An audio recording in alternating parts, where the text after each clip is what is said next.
জানাইতে আছে যে মালিকিয়া গোপালদোষ 9 নং গন্ধফুল ইউনিয়ন 6 নম্বর আমাদের ওয়ার্ড গ্রাম মালিকিয়া গোপালদোষও আমাদের সম্পত্তি আছে। প্রত্যেক সম্পত্তি নিয়ে আমাদের এক পর্যায়ে অনেক দিন যাবত ধরে যাই ঝামেলা চলতে আছে। এক পর্যায়ে মারামারি হয়েছে, মারামারি নিয়ে আমাদের কোনো মামলা আছে, দুইটা আছে দেয়ানি আদালতে, একটা আছে সিট কোর্টে। এখন ওইখানে সিট কোর্টে তারা বন্ধক নামার ব্যাপারে জুটছিল, ধরানোর পরে এখানে একটা বসার ডেট দিছে। আমরা বইছি, বসার পরে আমাদের সতাই চাচারা তারা বিভিন্ন ধরনের পলিটিক্স করে, পলিটিক্স কইরা জায়গাটা অন্যের মাধ্যমে ট্রান্সফারটা করার পরে এখানে একটা সালিশ আছে উডুনি গ্রামের টিম হারুন 10 নং গন্ধপুর 3 নং ওয়ার্ড উডুনি হারুন টিম হারুন উনি এখানে আইসা আমাদের দাদা সম্পদের উপরে সে এখানে দখল করে, এমনকি তালা মারি দিছে। সেই উসুলে আমাদের সাইনবোর্ড আসিল, এখানে জায়গা মামলা চলমান আছে, কোর্টে মিন্দে যা হইব কোর্টে মিন্দে হইব, আমরা কোর্টে মিন্দে বুঝবো। এই জন্য আমি কালকে একটা অভিযোগ দিছি সেইখানে অফিসারের কাছে দিছি, যেটা আমার এই জায়গাটার মধ্যে মামলা চলমান থাকা অবস্থা কোনো ব্যক্তি 30% লোক টিম হারুন দেখে এইখানে দখল যাতে না করতে পারে, এই জন্য আমি একটাই দিছি। কিন্তু আপত্তি নাই, রায় কোর্টে যারাই দিব সে নিব। কোর্ট হয়েছে জায়গার মা বাপ, কোর্টে যেমনি বলে এমনি, আমরা কোর্টে অসম্মান করতে পারবো না। আসসালামু আলাইকুম। আমার ভাই আমার দাদার সম্পত্তির উপরে থাকে, ঘুমায়।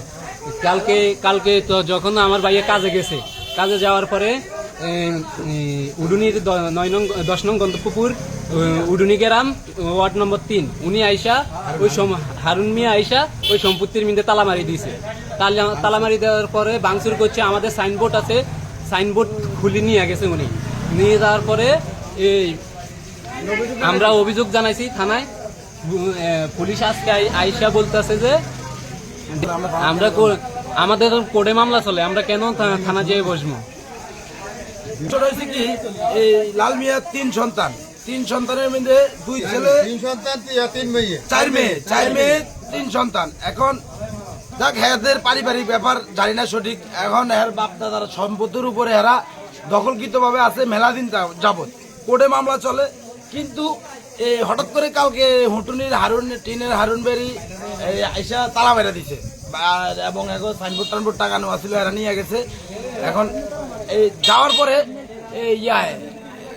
আবুল খায়ের কাকার ছেলে বড় চলে যায় থানাতে একটা অভিযোগ করছে। অভিযোগ করার পরে এই হেরা আজকে পুলিশ আসছে। পুলিশ আসার পরে পুলিশ যে থানাত বসতে বলছে, তখন বড় ছেলে বলছে যে আমরা থানাত কেন বসবো, আমাদের কোর্টে মামলা চলে, আজ অনেক বছর যাবত মামলা। এখন সামনের মাসে ডেট দিবে, রায় দিবে, সামনের মাসে রায় দিব, তাহলে আমরা এখন কেন থানায় বসবো, আমরা ওই রায় পর্যন্ত অপেক্ষা করি। পূর্ব মাথার থেকে পশ্চিম মাথার পর্যন্ত সব লাল মিয়ার সম্পদ। আমি কিন্তু আসলে হ্যাঁ কেউ না, শাহিন সিরাজেরও কেউ না, আমি সাধারণ একটা জনগণ হিসেবে বললাম। আমি হলাম 10 নঙের, কিন্তু হেরা হলো 9 নঙের, কিন্তু 9-10 লাল মিয়ার প্রচুর সম্পদ। 7 জন মালিকের মধ্যে হেরা 2 ভাই সব বিক্রি করে দিছে, আর বাকি 5 জনের কিছুই দেয়নি। নিরীহ মানুষ ভাবছো, আর আমি খরচ করে এই মামলা চালাইতে আছি। আমার এই মামলার উপরে তখন কোনো লোকে আইতে না পারে, আমি এই রিচার্জটা আমি সুস্থভাবে চাইছি।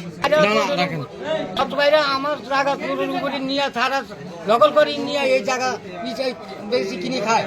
আমি খরচ করি এই মামলা চালাইতে আছি। উপরে আমি